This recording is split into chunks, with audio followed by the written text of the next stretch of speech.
These are Tegan's NUIA scores. As you can see, she is in the red for both reading and language, so that means she's in the 20th percentile or below. She has remained consistently in the 20th percentile or below in reading and language, has gone out into the 20th percentile or higher a couple of times, but consistently red throughout. This is a breakdown of her reading. She's in the 16th percentile, vocab and literary text being her notable weaknesses, and then for language, language and mechanics, and then writing as a weakness, and she's in the 15th percentile for language. Okay. Tegan, can you tell me about your strengths when it comes to reading? I can read to myself in my head, and I can read to my little sibling. And I can picture stuff better in my head when I'm reading to myself. Okay, good. What about a weakness that you have when it comes to reading? When I read out loud to teachers, I just feel pressured to be so good at it. And I lose track of what I'm reading just because I want to do it right and stuff like that. Yeah, you want it to sound right. Yeah. Okay, and what about with writing? What do you think a strength is? I can plan out my story really good. Are you good at creative writing? Yes. More so than writing essays, you think? Yes. You probably enjoy creative writing more, right? Yeah. Yeah. Okay, what about weaknesses with writing? I'm not very good at spelling. Yeah, okay. That's something we'll work on. Yeah. And sometimes if I don't go back and read what I've written, I forget what I'm writing about. Yeah, so you gotta go back. So yeah. Working on that. I know sometimes you don't want to go back and read what you wrote. You just want to keep writing. Going. Yeah, I know how that is. All right. Okay, Brooke, can you tell me about your strengths when it comes to reading? I'm really good at reading in my head. When I'm at home with my 3 brothers, I play school with them. That's fun. I taught my little brother how to read. And write. How old is he? He's 5. Really? And the ABCs and count. Top. That's all. Good. All right, what about your weaknesses when it comes to reading? I can't read out loud. Why?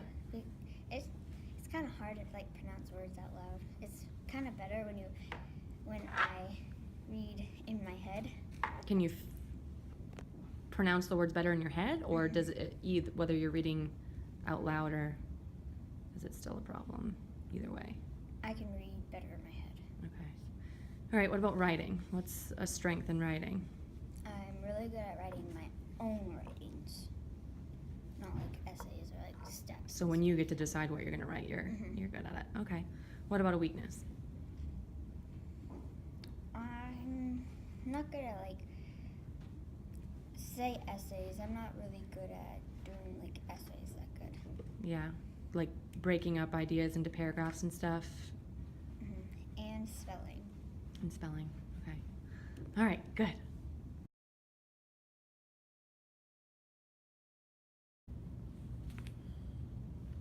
Go? Okay. Yeah. Magnified, caramelized, Slower. Hang on. Right. absoluteness, relativity, sediment, complete,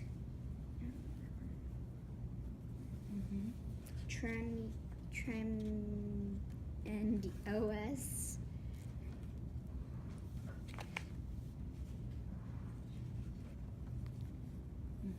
Confidential.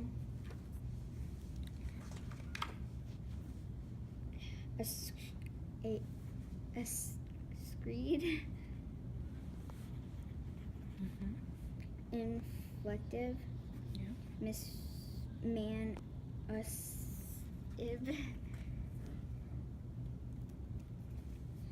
Dejectness.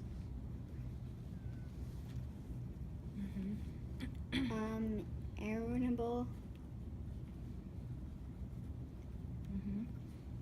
John Kunster.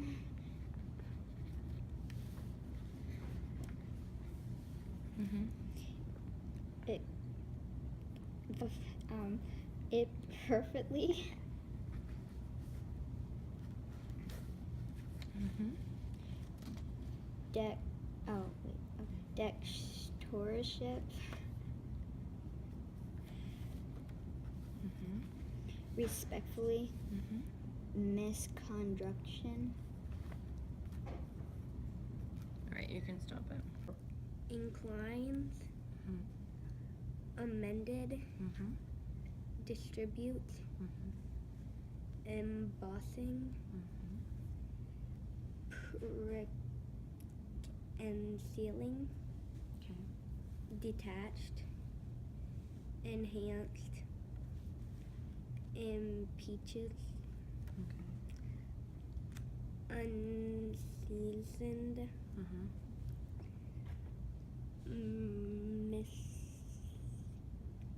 knocking. I don't know that one. Okay, that's right. All right, so you can stop it. Chronic. Mm-hmm. Geophone. Okay. Geophone. Biograde. Mm-hmm. Theogram. Mm-hmm. Hyperethical. Okay.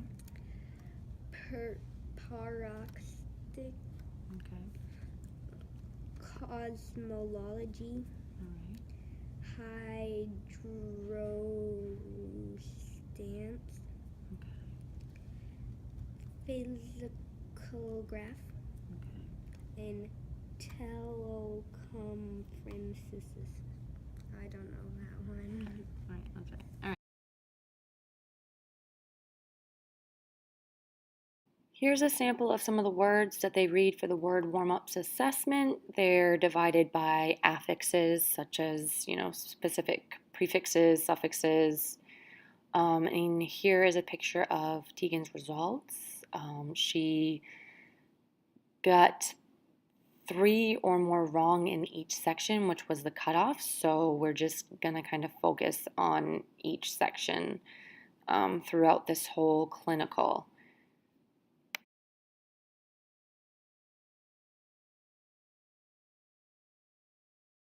One day, Alice's teacher, Mr.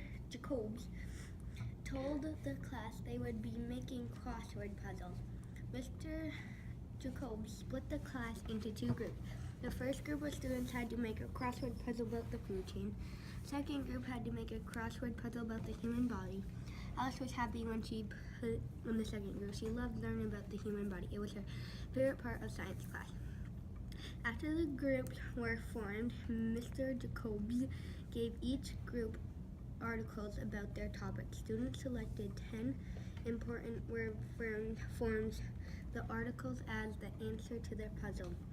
Then they created answer keys on a piece of graph paper. The answers were placed on the graph paper, both up and down the square and across the paper. Then the students wrote the clues to go. Alice's teacher, Mr. Jacobs, told the class they would be making crossword puzzle. Mr. Jacobs split the class into 2 groups. The first group students had to make a crossword puzzle about the food chain. The second group had to make a crossword puzzle about the human body. Alice was happy when she got put into the second group. She loved learning about the human body. It was her favorite part of science class. After the groups were formed, Mr. Jacobs gave each group articles about their topic. Students selected the 10 important words from the articles as they answered their puzzles. Then they created answer keys on pieces of graph paper. The answers were placed on the graph paper, both up and down. The squares across the paper. Then the students wrote clues to go with. Tegan read a 5th grade fluency passage and scored a 133, which places her at about a 4th grade reading level for fluency. And we will continue to do some fluency progress monitoring throughout as well.